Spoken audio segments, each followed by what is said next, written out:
Ian before I... I'd just like to say something. Yeah, if it's... I totally agree with you there, Matt. It's in my world of trying to get a documentary out to the right audience, I find that there's certain components in documentary making these days that have to be there, and the broadcasters tell you it has to be there.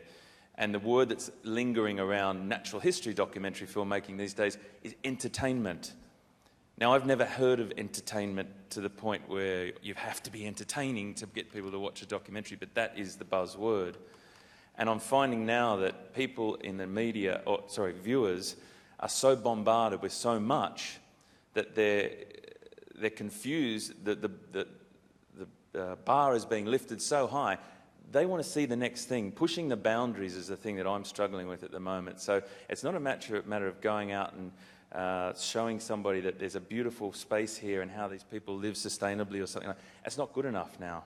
So we are sort of our own evil creatures, what we've created, by taking this bar higher and higher. I totally wanted to just touch back on what Graham said there. I'm finding that we're missing this little Rubik's Cube colour on one side that youngsters, the youth of today, music, pop stars, TV stars, if we could combine those people, and not just on a lip service sort of way, but green Simpsons, green this, without using that word green, I find that we're going to start to integrate it into society a lot more, and it's going to still be entertaining, but there's going to be messages underneath. Sorry, that was just my little thought there. And just to echo that, I think we need both. It's great that we have places like National Geographic and Discovery does have Planet Green, which is all green. But in terms of integrating, I would bet that, and I don't watch a lot of TV, but there's a show in the U.S. I think it's Will and Grace, and one of the characters is gay, and I would bet that has had more effect for gay rights than if you had a separate gay-focused channel, right? There's something about sort of integrating to where people are. So I bet you that show's had a more positive impact on that front than anything else. So I'm with you. Any more? Gentleman here. Hi, my name's Hari, and my question is to Hayden and Graham specifically. You started with an interesting story about a man who lives in a poor neighborhood, goes out, sees two sets of egg, one more expensive and one less. And then, interestingly, both of you started climbing the pedestal and doing what everybody in the green community does, wagging the finger at the poor guy, saying how he shouldn't fix his roof and buy the more expensive eggs because it's the right thing to do. Don't you think the role of the media should be to inspire businesses to make the right egg cheaper? So that the decision is common sense. Instead of all of us trying to get on the pedestal and saying, we know what the right thing is and you're all the heathen and let's show you the light. Which generally seems to be, that's why the population is tuning out. Because we'll keep on telling them they're doing the wrong thing, when that's the only thing that's available to them as an option. I absolutely agree with you, and that was my point exactly. I believe that the majority of the population is the people that do not want to have that green thing put in their face. And why should we, why should I buy more expensive eggs because they're more humanely made, or why should I buy that product because it's got greater sustainability? I find that the majority of the population switch off because they don't want to be told. So I totally agree with you. Why is it that businesses can't make it cheaper for them and make more competitive products at the same sort of price?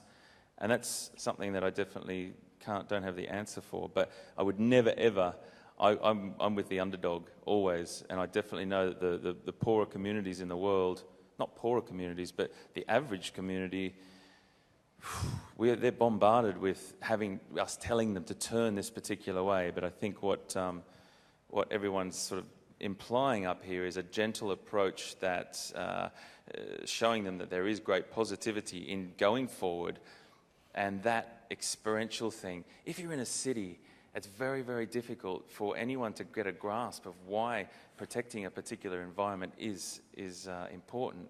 You haven't had that experience. I just recently finished a television series where I sat in a forest. A great privilege that I had that I would never have had in my normal life other than for National Geographic. And I sat there with these pygmies in Cameroon, and I hadn't done that for so long. Sat and was still and listened to the environment. But that's not important to a person that's got 4 kids, that's trying to put them through school, that's working 16 hours a day, that's struggling to make ends meet. So I totally understand what you're saying there. I struggle with the whole concept of how to turn that switch on for them, and why should they? But I think that the media has a role to help them along the way, to showing them that it is beneficial to their life in the long run. I would just add to that there's a couple of segments. I mean, there's people who shouldn't be paying a premium, because why should we force them? But actually, again, 80% of the consumption is by 20% of the people. And there's a lot of people in Singapore, even in Hong Kong, in the West, who actually can afford to pay a premium. And they pay a premium every day for things with very little value: handbags, shoes, watches. People easily walk in and pay a couple of $100,000 for a watch, which just tells the time. And I don't take the point of view that we shouldn't be looking to have both ends of the conversation. Here is an egg, which is for you, sustainable, developed at the right price, because it's the way life should be. But then here's a product which is premium. It's the best thing for the planet. And you will pay a premium for that because it's in this segment. You're rich, you can afford it. And I think saving the planet should have a premium on it. It should be worth paying more for. I think in bringing this back to business, businesses need to be able to support the media with this. You know, it's not just the media alone that can do this. Programs need sponsors. So businesses need to be able to be switched on and educated and understand that this kind of programming is necessary. And when you make it interesting and when you make it inspiring, it's like I mentioned it yesterday. You know, if you have a friend if you're happy and you have a friend who's happy, chances are one more of your friends is going to be happy as well. So if you can start to inspire this change, it can become contagious. You know, so business needs to be a part of this, holding the hand of media, and being responsible and looking at the type of programming that's handed up to sponsors and making sure that it has some kind of integrity. You know, I turn down so many jobs these days because it's rubbish. Absolute rubbish. Reality program, judging reality programs, excuse me, Big Brother, I'm sorry. Really. And I'll just say it outright, whatever.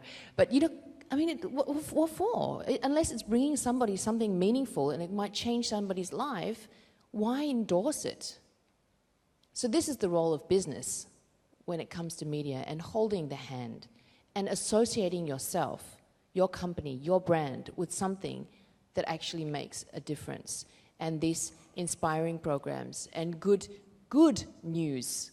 You know, we look at the news today and it's so depressing. What do people have to look forward to? And that's what we have to be really careful of, because people can slump into this depression. So there's a market now for inspirational stories that get people going and then give them hope.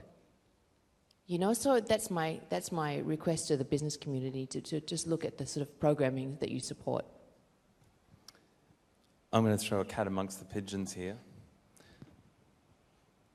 We all nodded our heads up here when we all said, you know, mainstream programming, if it went green and we could actually get, you know, The Simpsons to be green and everything. I'll ask a question, and I'm not going to put you on the spot, but do you think that if you got asked to go on Big Brother, which has like an incredible viewership, you couldn't get on there and give a green message and turn that green?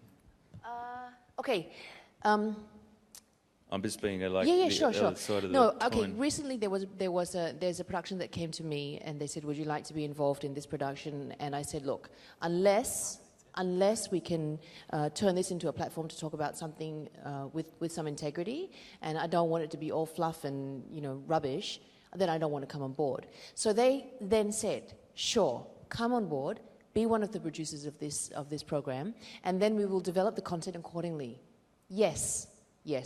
But to do something like the program that you just mentioned and to come on board, it's actually quite difficult to do, because you could say whatever you want and they can just easily edit it out because it's not suited to their sort of following. You're in the hands of the editors. Yes. Thank you, mate. I just thought it was just a nice sort of reflection of But- what we've been all. but absolutely all, yeah.